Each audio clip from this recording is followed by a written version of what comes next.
Sehat semua. Pada pagi hari ini kita bertemu lagi dalam pembelajaran jarak jauh. Sebelum belajar anak-anak, marilah kita berdoa terlebih dahulu agar pelajaran di pagi hari ini dapat berjalan lancar dan sukses. Berdoa mulai.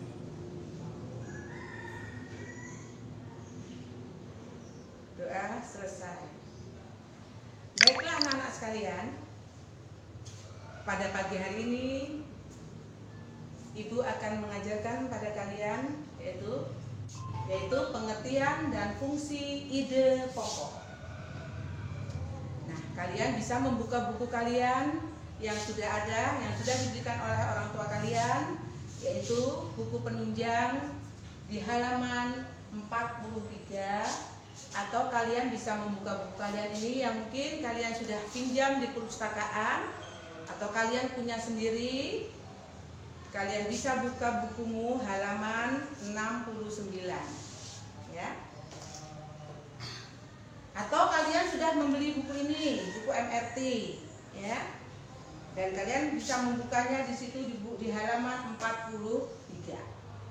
Baiklah anak-anak, Ibu lanjutkan materi pembelajaran yang akan Ibu jelaskan pada pagi hari ini, yaitu tentang ide pokok dan fungsi ide pokok. Apa itu ide pokok? Ide pokok adalah, atau ide pokok disebut juga gagasan pokok. Ya, ide pokok sendiri adalah inti atau pokok pada suatu bacaan. Jadi anak-anak, kalau kalian membaca di buku kalian, di situ ya, membaca bacaan, ya. Di situ terdiri dari beberapa paragraf, ya. Ya, apa itu paragraf? Ya, paragraf adalah kalimat yang menjorok ke dalam. Ya, contohnya di sini, ya. Ini adalah suatu paragraf bacaan yang intinya ada berapa paragraf anak-anak? Ya, ada 2 paragraf. Ya, kalimat yang menjorok ke dalam itu disebut sebagai paragraf. Ya. Lanjutkan. Ide pokok itu adalah sebagai inti paragraf terletak dalam kalimat utama. Nah, ini di sini anak-anak. Ya, kalimat utama dan kalimat pendukung. Ya. Ya. Kemudian dalam satu paragraf hanya terdapat satu ide pokok. Anak-anak ya.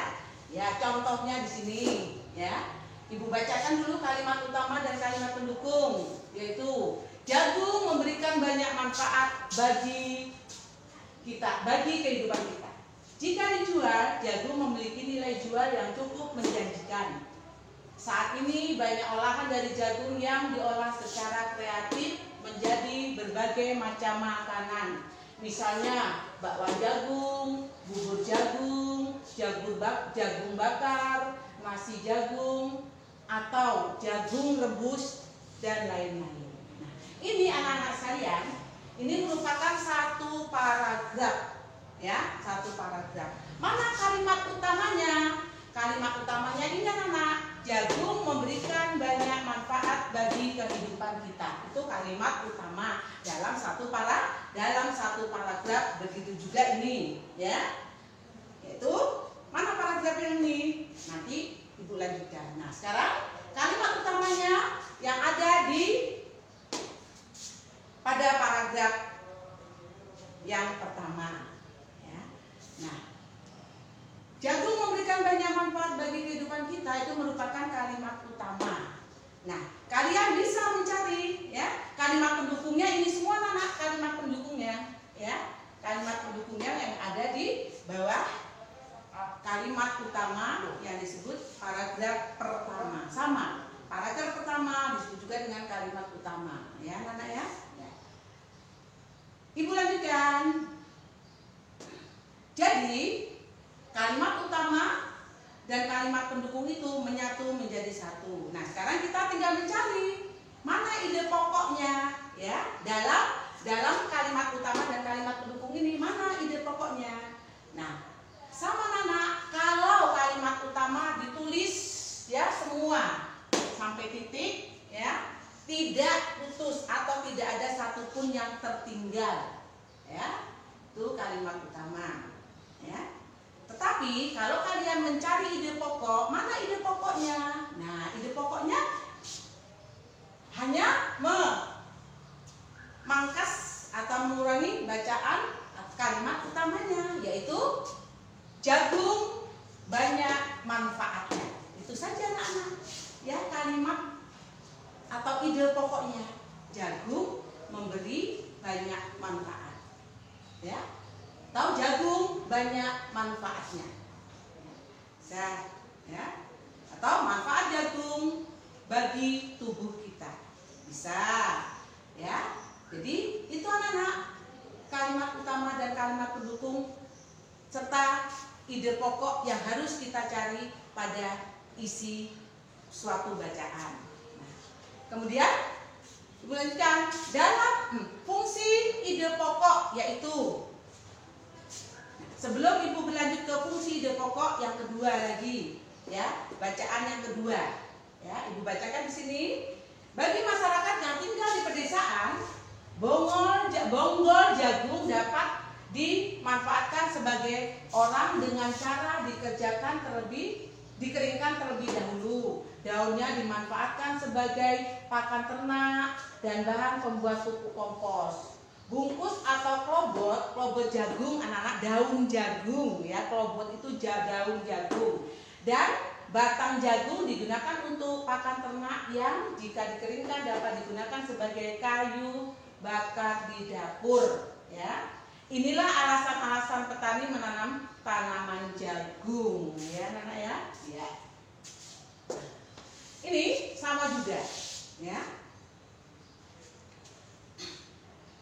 Paragraf yang pertama, ya, atau kalimat utamanya, yaitu bagi masyarakat yang tinggal di pedesaan, bonggol jagung dapat dimanfaatkan sebagai arang dengan cara dikeringkan terlebih dahulu, ya. Nah, di sini bonggol jagung itu artinya batangnya, atau anak-anak, kan kalian kalau makan jagung ada bonggolnya kan, itu anak-anak, ya, itu yang dimanfaatkan oleh para petani. Nah, ini adalah kalimat utama. Kalimat pendukungnya, ya, keseluruhnya ini anak-anak, keseluruhnya ini adalah kalimat pendukung. Mana ide pokoknya? Nah, ide pokoknya, ya, kalian baca dengan seksama, ya. Di ide pokoknya, alasan-alasan petani menanam jagung, ya. Jadi alasan petani menanam jagung, apa alasannya? Yaitu tadi banyak manfaatnya atau manfaat jagung. Kalau tadi paragraf pertama, ya, manfaat jagung bagi kehidupan, ya, atau manfaat jagung. Yang kedua, alasan-alasan petani menanam tanaman jagung. Ya, inilah anak-anak garis besar tentang kalimat utama dan kalimat pendukung. Ya. Ibu lanjutkan. Apa itu fungsi ide pokok? Ya, fungsi ide pokok yaitu sebagai gagasan utama yang dikembangkan dalam sebuah paragraf. Jadi ini anak-anak, nih ide pokoknya, ide pokok manfaat jagung bagi kehidupan.